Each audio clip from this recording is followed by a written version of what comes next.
Kenalan dulu biar gak tegang. Halo guys, perkenalkan nama saya Nopal Paladiansa. Saya Nasya Kailasya Putri. Saya Nabila Fitria. Saya Muhammad Dikri Mustafa. Udah segitu, kayaknya kurang rame nih. Oke, lanjut part 2.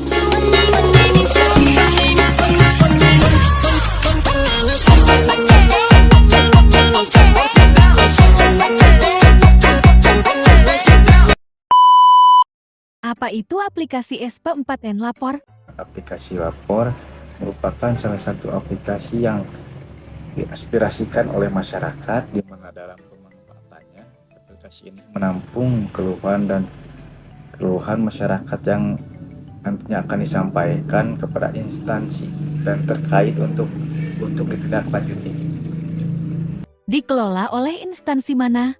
Aplikasi SP4N Lapor juga memiliki lembaga resmi pengelolaan, yaitu Pemerintah Aparatur Negara dan Reformasi Birokrasi selaku pembina pelayanan publik, Kantor Staf Presiden sebagai pengawas program prioritas nasional, dan Ombudsman Republik Indonesia sebagai pengawas pelayanan.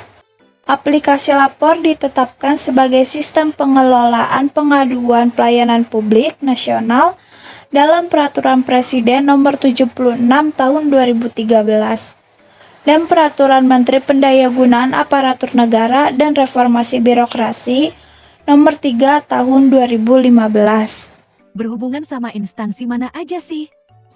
Nah, kira-kira aplikasi lapor ini terhubung sama instansi mana aja sih? Kita bisa cari tahu lebih lanjut dengan ngeklik profile. Terus, nanti bakal ada opsi instansi terhubung. Nah, kita klik itu. Nah, di sini kita bisa tahu instansi mana aja sih yang kira-kira terhubung sama aplikasi lapor ini. Nah, berdasarkan informasi yang saya dapat dari disnakertrans.bantenprov.go.id, instansi yang terkait dengan aplikasi lapor ini ada 34 kementerian, 100 lembaga, 391 pemerintah kabupaten, 94 pemerintah kota, dan 34 pemerintah provinsi. Fungsinya buat apa? Yaitu merupakan layanan penyimpanan semua aspirasi dan pengaduan secara online yang terintegrasi dalam pengelolaan pengaduan secara berjenjang pada setiap penyelenggaraan pelayanan publik. Cara menggunakan aplikasi.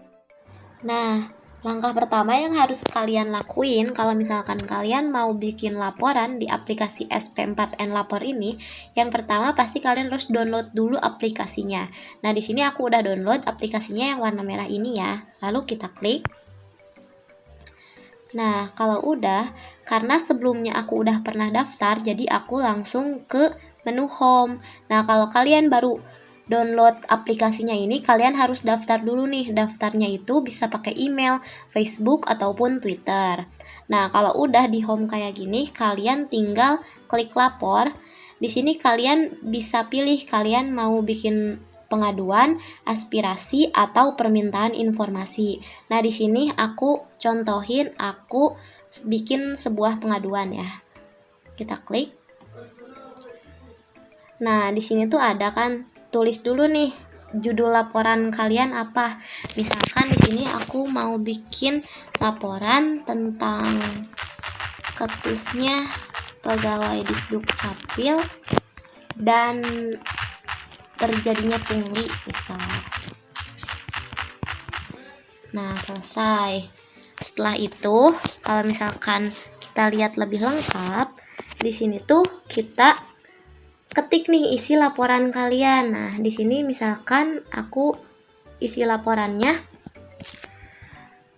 ketika saya mencoba membuat KTP,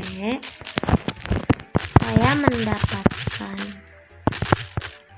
perlakuan yang tidak ramah dari pegawai di Dukcapil dan mereka mengatakan apabila KTP saya ingin cepat selesai,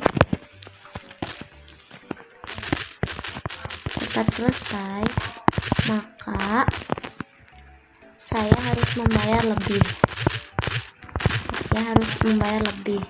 Nah, lalu di sini kita tulis nih tanggal kejadiannya. Misalkan ini 19 April tahun lalu ya, 2022. Nah, kita klik, pilih lokasi kejadiannya. Di sini misalkan aku di Jawa Barat. Nah, kita klik, terus instansi yang mau dilaporin ini apa? Nah, dicontohkan itu kasus aku ada di kasusnya Kementerian Dalam Negeri. Kita klik. Nah, di sini juga kita bisa ngelampirin foto ataupun file buat opsi pendukung laporan kita. Selain itu, kita juga bisa nyantumin anonim nih, jadi nama kita nggak akan terlihat pada laporan. Tapi kalau kita nggak ngeklik ini, nah nama kita bakal terlihat nih di laporan tersebut. Nah, aku mau nama aku nggak kelihatan, jadi kita klik ini. Oke, next. Nah, terus ini pilih kategori laporan tuh opsional ya. Nah, di sini aku mau masukin aja biar cepet ditindak. Di sini aku masuk yang kependudukan. Nah, aku pilih yang administrasi kependudukan. Di sini ada kartu tanda penduduk. Kita lanjutkan. Nah, di sini ada nih laporan aku udah jelas ya, tuh ketusnya pegawai di Dukcapil dan terjadinya pungli. Tadi alasan aku udah ada, kategori, instansi, lokasi juga udah ada. Lalu kita kirim. Nah, di sini kita dikasih peringatan lagi nih, apa isian kita udah benar atau belum. Nah, kalau misalkan belum, kita bisa klik batal dan kita bisa cek lagi. Di sini aku ngerasa udah benar, kita klik ya. Nah, kalau udah, kita kembali ke tabel home lagi dan kita tinggal nunggu nih. Kita tinggal nunggu keluhan kita ini harus diverifikasi dulu sama instansi terkait, dan di sini tuh tercantum diverifikasinya dalam 3 hari, dan di sini juga statusnya belum terverifikasi ya. Nah, biasanya itu jam kerjanya itu 3 sampai 5 hari kerja. Kayak gitu. Gampang kan? Kekurangan dan kelebihannya. Kelebihannya, Meningkatkan partisipasi masyarakat dalam pengawasan pelayanan publik dan meningkatnya kepuasan masyarakat terhadap pemerintah. Nah, selanjutnya meningkatkan transparansi dan akuntabilitas pemerintah dan meningkatkan efektivitas penanganan masalah dan penghematan biaya, memfasilitasi kerjasama antar instansi dalam menangani masalah. Nah, yang selanjutnya meningkatkan kepercayaan masyarakat terhadap pemerintah.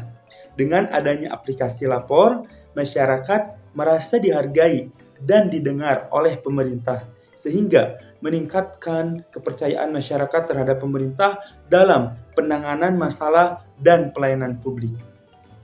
kekurangannya, Kurangnya koordinasi antar instansi. Nah, sehingga masalah yang dilaporkan melalui aplikasi lapor seringkali membutuhkan kerjasama antar instansi. Namun, kurangnya koordinasi antar instansi dapat memperlambat penanganan masalah. Tidak semua masyarakat dapat menggunakan aplikasi ini, dan itu pun salah satu masalah dari aplikasi lapor atau dampak negatif dari aplikasi lapor. Selanjutnya, tidak semua laporan terverifikasi, tidak adanya umpan balik yang jelas, dan waktu prosesnya terhitung lama. Nah, salah satu dampak negatif dalam aplikasi lapor ini tidak sesuai atau tidak semua laporan terverifikasi.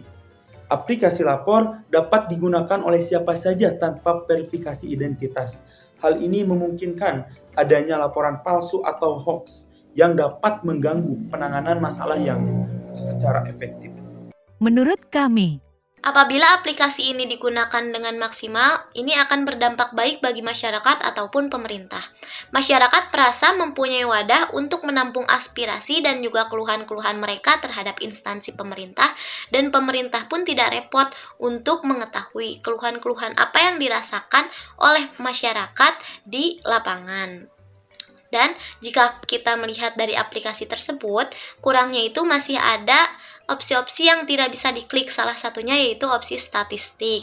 Selain itu, jika melihat review dari YouTube, kasus-kasus tersebut terkesan hanya untuk tontonan semata. Pemerintah tidak benar-benar menindaklanjuti kasus tersebut.